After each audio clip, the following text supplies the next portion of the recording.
കേരള പോലീസിലെ ആദ്യ narcotic സ്നീഫർ dog Bruce പടിയിറങ്ങി. ഇടുക്കിയിലെ ലഹരി മാഫിയയെ വട്ടം കറക്കിയ ശേഷമാണ് ബ്രൂസ് വിരമിക്കുന്നത്. പക്ഷേ വിരമിക്കൽ കാലത്ത് ഷെൽട്ടർ ഹോമിലെ ഏകാന്തതയിലേക്കല്ല അവളുടെ യാത്ര.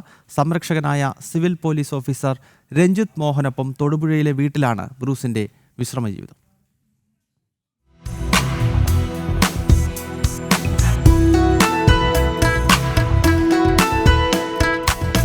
ഇടുക്കിയിലെ മലനിരകളിൽ രഞ്ജിത്ത് മോഹന്റെ വിരൽത്തുമ്പിൽ തൂങ്ങി ലഹരി മാഫിയയുടെ ഉറക്കം കെടുത്തിയ ലാബ്രഡോർ ഇനത്തിൽപ്പെട്ട നീലി എന്ന ബ്രൂസ്. മയക്കുമരുന്ന് മാഫിയകളെയും കഞ്ചാവ് കച്ചവടക്കാരെയും കണ്ടെത്താൻ സേന ബുദ്ധിമുട്ടിയപ്പോൾ അവിടെയെല്ലാം ബ്രൂസിന്റെ സാന്നിധ്യം നിർണായകമായി.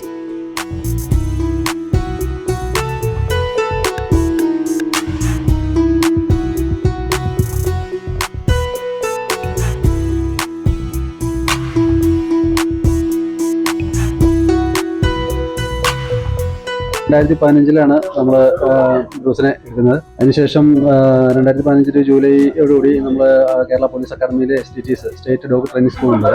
അവിടെ ട്രെയിനിങ്ങിനായിട്ട് ചെല്ലുന്നു. അതിനുശേഷം 9 മാസത്തെ കഠിനമായ ട്രെയിനിങ്ങിന് ശേഷം നമ്മൾ തിരിച്ച് അതാത് ജില്ലയിലേക്ക് ഡോഗ് തിരിച്ചു വരുന്നു. കുമളിയിൽ നിന്നും കമ്പമേട്ടിൽ നിന്നൊക്കെ പലതവണയായിട്ട് നമ്മൾ കഞ്ചാവ് കേസുകൾ ഇഷ്ടംപോലെ പിടിച്ചിട്ടുണ്ട്.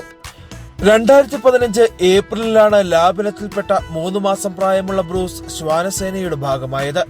തൃശൂരിലെ ട്രെയിനിങ് അക്കാദമിയിലേക്ക് കൊണ്ടുപോകുമ്പോൾ അന്നത്തെ ഇടുക്കി SP KV ജോസഫാണ് ബ്രൂസിനെ നർക്കോട്ടിക് ഡോഗായി പരുവപ്പെടുത്താൻ നിർദ്ദേശിച്ചത്.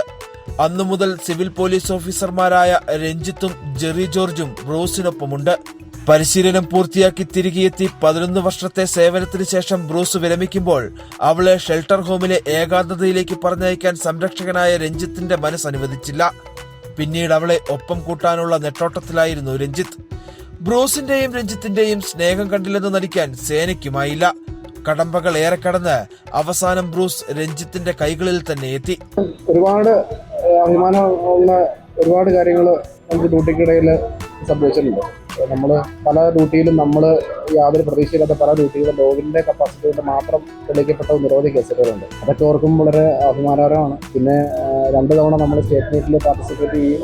അതിൽ മറ്റു ഡോഗുകളായിട്ട് മത്സരിച്ച് 1ാം സ്ഥാനം വരാൻ സാധിക്കുകയും 2 തവണ നാഷണൽ മീറ്റിൽ പോകാൻ സാധിക്കുകയുണ്ടായി. കഴിഞ്ഞ 10 വർഷം ജില്ലയിലെ നർക്കോട്ടിക് കേസുകൾ കുറയ്ക്കുന്നതിൽ ബ്രൂസ് നിർണായക ഇടപെടൽ നടത്തിയിട്ടുണ്ടെന്നാണ് സേനയുടെ വിലയിരുത്തൽ. സ്മോൾ ക്വാണ്ടിറ്റി മാറ്റി വെച്ച് കഴിഞ്ഞാൽ 100 താഴെ കേസുകൾ മാത്രമേ നമ്മൾ ഇടുന്നുള്ളൂ. അതുപോലെ വരവ് കുറഞ്ഞു. പ്രത്യേകിച്ച് ഇടുക്കി ജില്ലയിൽ ഗഞ്ചാവിന്റെ വരവ് വളരെ കുറഞ്ഞു. ട്രാൻസ്പോർട്ടേഷൻ കുറഞ്ഞിട്ടുണ്ട്. ഉപയോഗിക്കുന്ന ആൾക്കാരുണ്ടെങ്കിലും അത് മാക്സിമം കേസ്.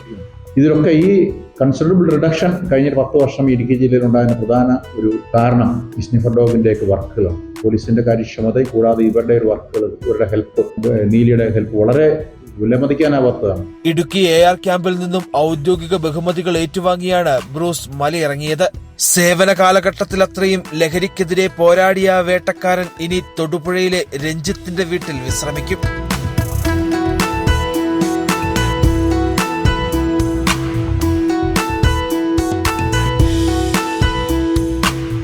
സുബിൻ തോമസ്, ജനം, ഇടുക്കി.